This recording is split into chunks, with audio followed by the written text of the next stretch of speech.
What if I told you that a trade war intended to bring a nation to its knees could actually become the catalyst for its greatest renewal? How can a leader turn the weapons of an economic adversary into the tools of their own nation building? In the high-stakes theater of international relations, few gambits are as fraught with peril as an economic war waged against a close ally and neighbor. It is a strategy built on the assumption of dominance, a belief that raw economic power can bend a sovereign nation to one's political will. In early 2025, this was precisely the calculation made by United States President Donald Trump. He believed he could bully Canada into submission with his signature trade war tactics, leveraging the immense power of the American market to force compliance on contentious issues of border security. But what began as a calculated act of economic coercion rapidly devolved into a strategic miscalculation of historic proportions. The target of this pressure, Canadian Prime Minister Mark Carney, did not buckle. Instead, he flipped the entire game. The saga that unfolded was not merely a dispute over tariffs. It was a masterclass in modern economic diplomacy, a demonstration of how a middle power could transform a crisis into a catalyst for national renewal. Trump's attempt to leverage tariffs for border security transformed into an unintended political gift that strengthened Canadian resolve, unified its people, and ultimately began to inflict more palpable damage on American businesses than on its intended target. This is the story of how Mark Carney turned Donald Trump's economic pressure into a profound political opportunity, and why the trade war intended to project American strength began backfiring in a truly spectacular fashion. To understand the full scope of this reversal, one must examine the critical moments of escalation, the shock of the initial tariffs, the dramatic increase to 35%, and most importantly, the sophisticated, multi-layered response engineered by Carney, a response that was part economic defense, part political jujitsu, and part a bold new vision for Canada's place in the world. To grasp the origins of this conflict, we must rewind to the cold political climate of February 2025, the moment President Trump officially launched his tariff offensive against America's closest ally. The opening salvo was delivered with the kind of disruptive force that had come to define the Trump presidency. Citing the flow of fentanyl and the persistent challenge of illegal immigration across the vast and historically peaceful northern border, the newly inaugurated president declared a national emergency under the International Emergency Economic Powers Act. This was not a typical trade remedy. It was the language of economic warfare. The justification was that Canada had failed to cooperate sufficiently in curbing the cross-border drug trafficking that was devastating American communities. With this declaration as his legal and political cover, Trump imposed a punishing 25% tariff on the majority of Canadian imports and a 10% tariff on Canadian energy products, a critical artery of the Canadian economy. The message was blunt and unambiguous. Comply with American demands on border security or face escalating economic pain. This was not about trade deficits or unfair competition. It was the naked use of economic leverage to achieve a non-economic political goal. For many in Canada, the move was a profound shock, a betrayal of the long-standing partnership that defined the relationship between the two nations. Yet Prime Minister Mark Carney's initial response was not one of panic or outrage, but of calculated strategic patience. He understood that the foundation of Canada's economic relationship with the United States was far more resilient than Trump's pronouncements suggested. In public statements and private negotiations, Carney began to meticulously build his counter-narrative, one grounded in the complex realities of the integrated North American economy.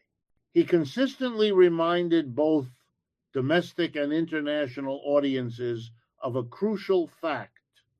Thanks to the United States-Mexico-Canada Agreement, USMCA, a deal ironically negotiated during Trump's first term, a staggering 85% of all Canadian trade with the United States was already tariff-free.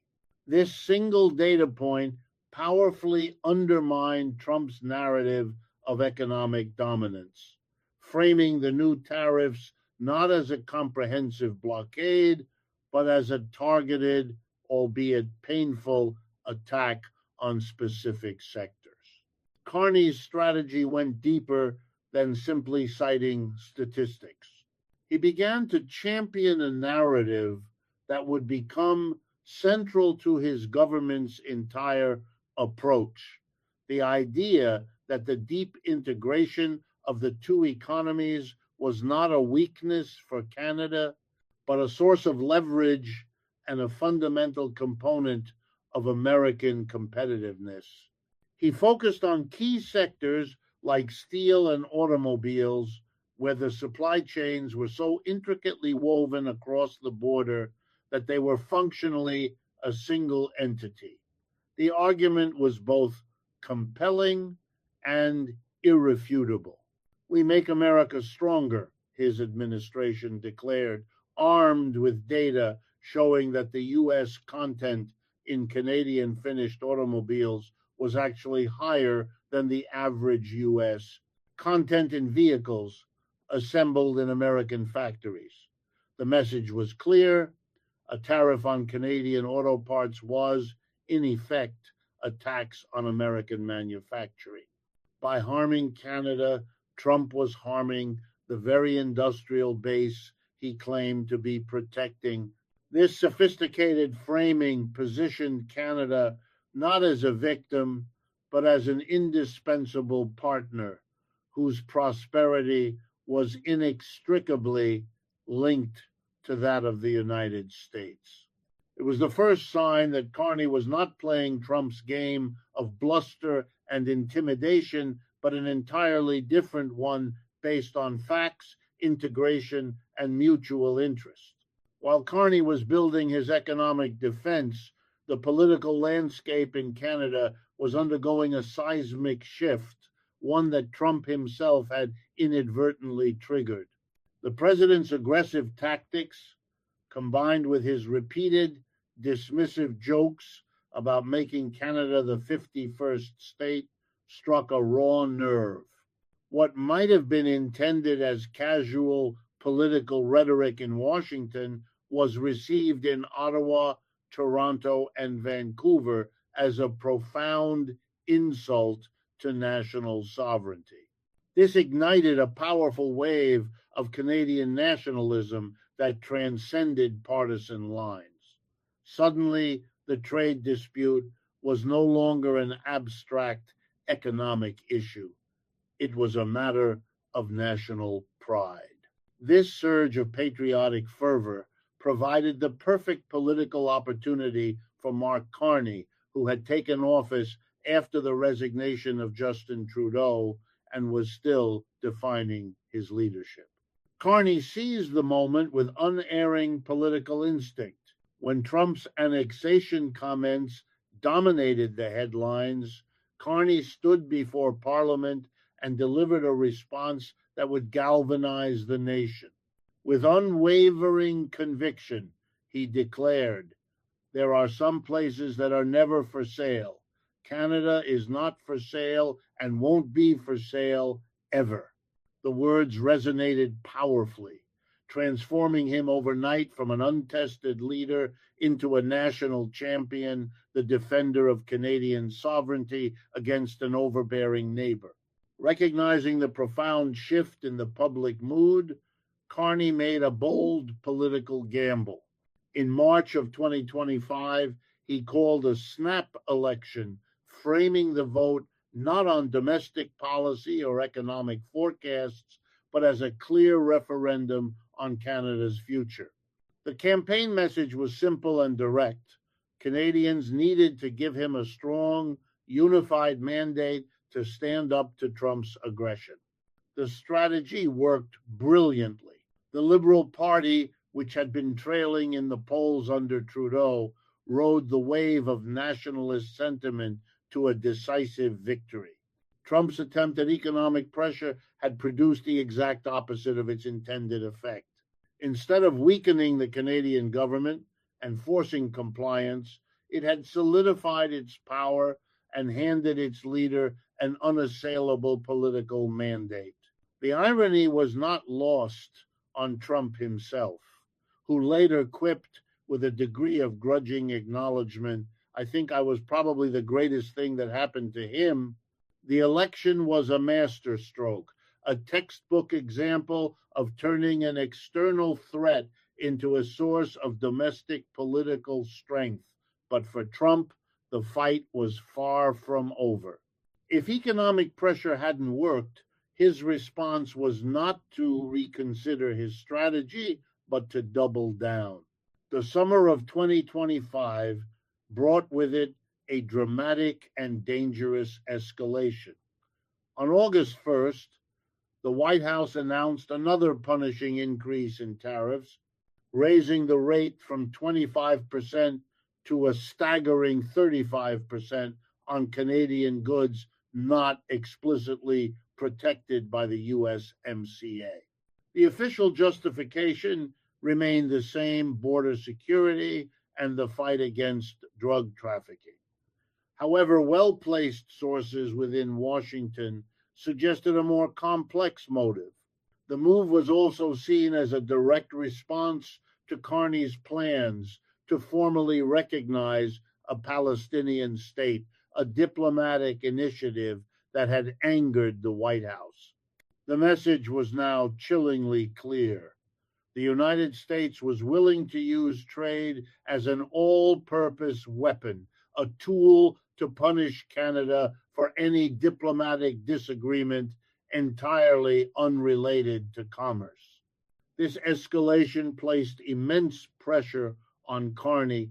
Within Canada, the initial unity that had propelled him to an election victory began to show signs of strain.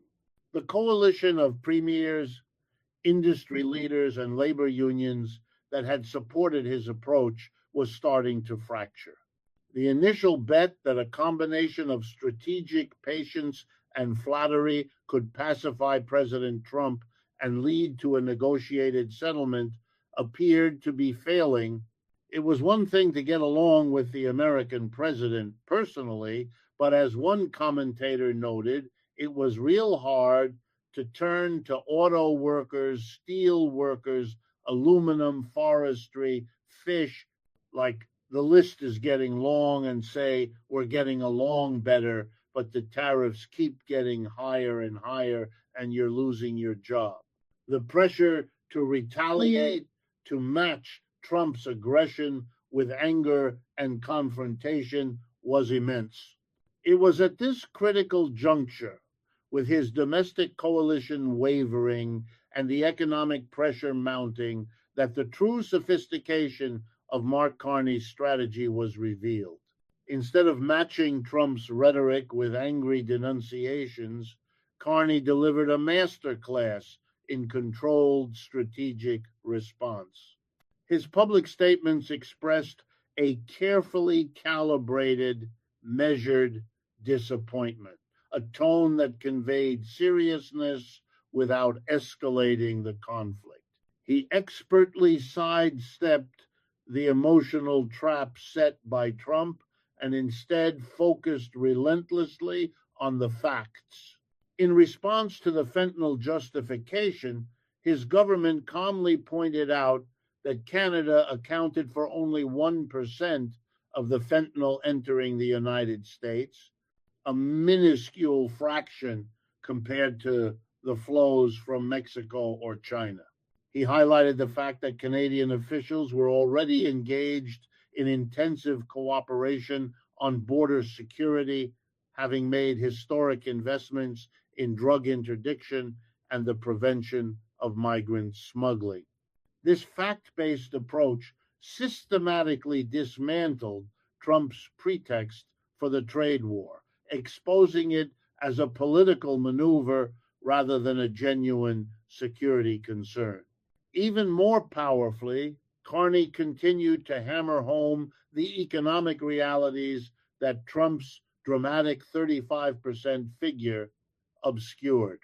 He reminded Canadians that the USMCA, the very agreement Trump had championed, continued to shield the vast majority of Canadian manufactured goods from these tariffs. This meant that while the headline number was alarming, its actual impact on the total volume of Canadian exports was limited. Carney could accurately and credibly claim that even with the new tariffs, Canada still enjoyed the lowest average tariff rate in the world with the United States. This consistent, disciplined messaging was crucial. It prevented panic, reassured domestic industries, and subtly undermined Trump's narrative of having Canada's economy in a stranglehold. The true genius of Carney's approach, however, became clear in his domestic response strategy. This was not simply about defense, it was about turning the crisis into an opportunity for profound economic and national renewal. Rather than just retaliating with more tariffs, Canada launched a comprehensive and well-funded Buy Canadian campaign. This was a pivotal moment. The government's procurement policy was officially changed, replacing its previous guideline of best efforts to purchase Canadian products with a clear and unambiguous obligation to do so. This was not mere protectionism, it was nation building through adversity. The trade war became a catalyst for strengthening domestic supply chains and fostering a new sense of economic patriotism. This was backed by concrete financial support. Carney announced a multi-billion-dollar package of aid for Canadian businesses most affected by the trade war. This included a significant increase in the loan sizes available to small and medium-sized enterprises and lower interest rates for companies that needed to adapt to the new trade realities, such as by retooling their factories or finding new markets. In a particularly strategic move, the government also launched a $370 million biofuel production incentive. This program was specifically designed to help the Canadian canola, beef, and seafood industries, which had been hit not only by American tariffs, but also by parallel trade disputes with China. The move was a clear signal of Carney's long-term vision. He was using the crisis to proactively diversify the Canadian economy, weaning it off its heavy dependence on both the American and Chinese markets. It was a sophisticated, forward-looking strategy that aimed not just to survive the trade war, but to emerge from it stronger, more resilient, and more economically sovereign than ever before. Asterisk. But Carney's vision extended far beyond defensive measures and financial aid. He understood that true economic sovereignty in the 21st century would not be won through tariffs and subsidies alone, but through innovation, diversification, and strategic global engagement. While Trump was focused on rebuilding the economic walls of the past, Carney was laying the foundation for Canada's future. His government launched what became known as the Innovation Sovereignty Initiative, a sweeping multi-decade investment plan aimed at making Canada a world leader in the strategic sectors of the future. Billions were funneled into research and development for artificial intelligence, quantum computing, clean energy technology, and advanced manufacturing. The goal was not to compete with the United States in every area, but to identify and dominate niche, high value sectors where Canada had a natural advantage, thereby reducing its reliance on American technology and intellectual property. Parallel to this domestic push was an aggressive diplomatic and trade offensive. As the United States turned inward, Carney's government looked outward, launching a global commerce initiative to aggressively expand and fast track trade deals with partners around the world. While the relationship with the U.S. remained critical, it would no longer be the only pillar of Canadian prosperity. Diplomats worked tirelessly to deepen ties with the European Union through the CETA agreement and with Pacific Rim nations via the CPTPP. New trade missions were dispatched to emerging markets in Southeast Asia, Africa, and South America, seeking to build a diversified portfolio of trading partners. The strategy was clear: to ensure that no single country could ever again hold the Canadian economy hostage. This global outreach was complemented by strategic investments in infrastructure designed to facilitate this new pattern of trade. Billions were allocated to upgrade ports on both the Atlantic and Pacific coasts and to enhance the rail networks that connected Canada's heartland to these global gateways.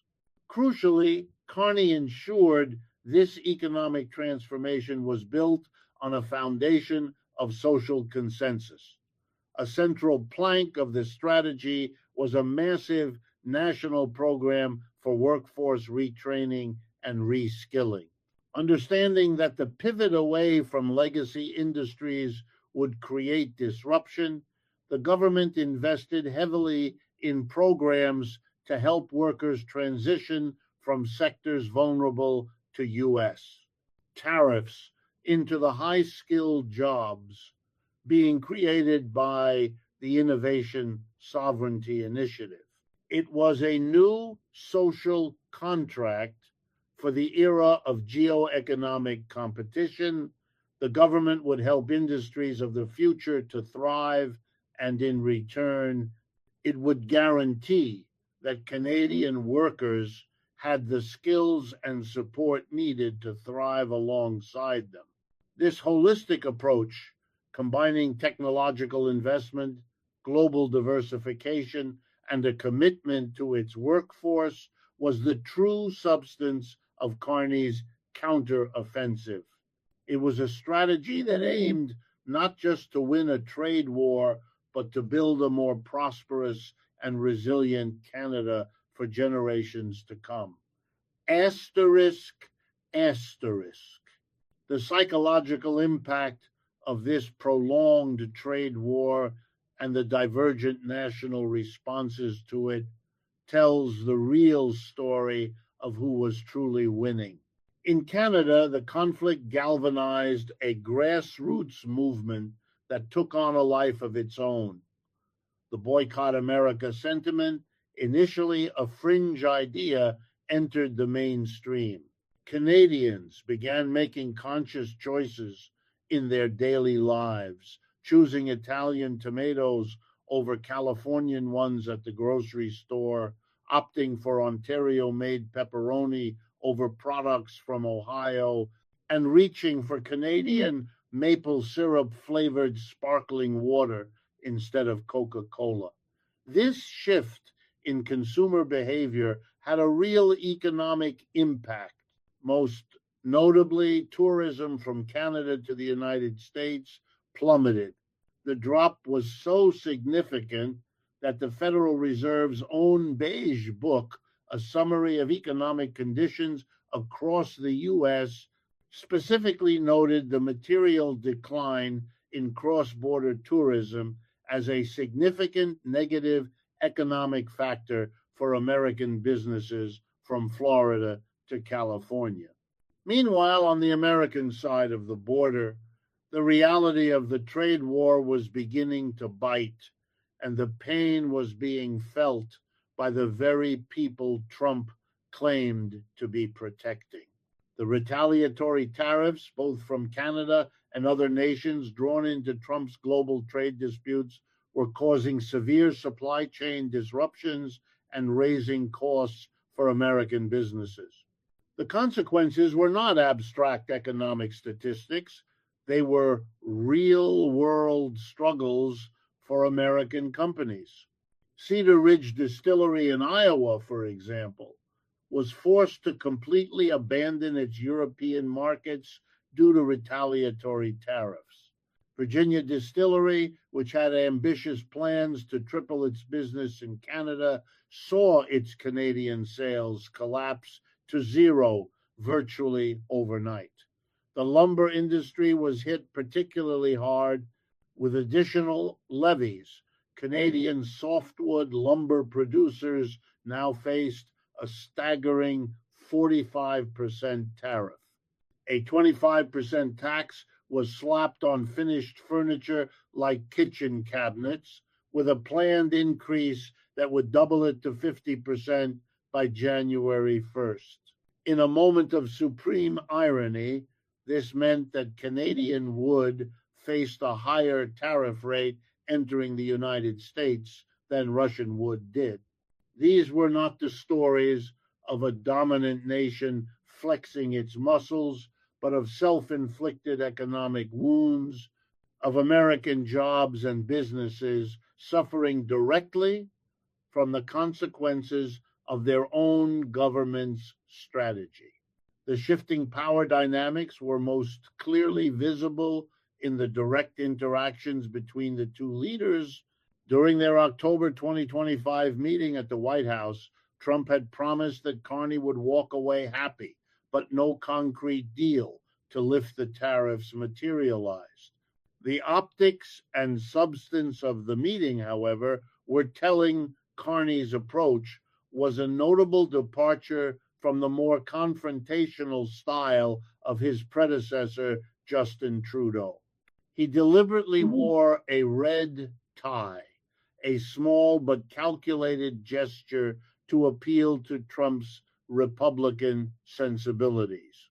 He maintained cordial public relations and even exchanged text messages with the American president. But beneath the diplomatic niceties, Carney held firm on core Canadian interests. When Trump pressed his ideas about annexation, even in a joking manner, Carney shut them down definitively and immediately. When Trump complained about trade deficits, Carney was ready with his counter-argument, highlighting Canada's crucial role as America's largest foreign investor, with over $500 billion invested in the American economy in the last 5 years alone. The message, though delivered politely, was subtle but clear. This was not a one-sided relationship. Canada had leverage too, and its leader was not afraid to use it. This quiet confidence was a world away from the defensive crouch many had expected from the Canadian government. This is not to say Carney's position was without its domestic critics. As the trade war dragged on, opposition voices grew louder, arguing that Carney's own policies were exacerbating the problem. Critics pointed to the federal carbon tax, arguing that Canadian businesses could not withstand the double blow of a Carney carbon tax and Trump tariffs at the same time. There were loud calls for the Prime Minister to get out of the way of Canadian industry, to slash regulations and taxes, to allow businesses to build pipelines, dig mines, and approve the kind of major infrastructure projects that were Trump proof. The home building sector, in particular, was cited as an area where the government could unleash economic activity that was insulated from American tariffs. This domestic pressure added a layer of complexity to Carney's challenge, forcing him to navigate a treacherous political tightrope at home while simultaneously confronting a superpower abroad. It was in this crucible of international pressure and domestic dissent that Carney delivered his true masterstroke, a strategic reframing of the entire Canada-US relationship. In a remarkable statement that flew largely under the radar of the international media, but sent shockwaves through the diplomatic and policy communities, he declared, "The old relationship we had with the United States, based on deepening integration of our economies and tight security and military cooperation, is over." This was not the angry rhetoric of a spurned ally. It was the calm, deliberate language of strategic repositioning. Carney was formally signaling the end of an era. He was preparing Canada for a new reality, a post-integrated North American economy, where Canadian prosperity would no longer be contingent on American goodwill or the whims of its political leaders. This bold declaration was not a bluff. It was a reflection of the underlying economic data. Carney's confidence was rooted in the knowledge that despite Trump's aggressive tariffs, the vast majority of Canadian goods still entered the United States tariff-free under the protections of the USMCA. Canada remained America's second largest trading partner, with $2.5 billion in goods and services crossing the border every single day. The trade relationship was so deeply integrated, the supply chain so intertwined, that American consumers and businesses were inevitably bearing much of the cost of Trump's tariffs in the form of higher prices and logistical disruptions. Carney understood that this economic reality gave him the strategic space to redefine the relationship on his own terms. In the end, Trump's fundamental miscalculation was a political one. He assumed that raw economic pressure would automatically translate into political compliance. He believed he could bully a G7 nation into submission. Instead, his tariffs became an invaluable gift to Canadian nationalism and a key ingredient in Mark Carney's political success.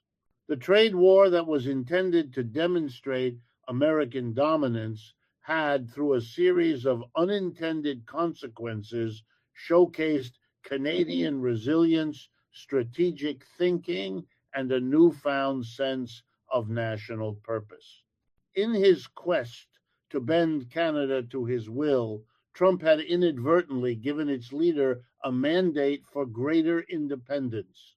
The broader implications of this standoff extend far beyond North America. Other countries around the world, facing similar pressure from the United States and other major powers, were watching closely.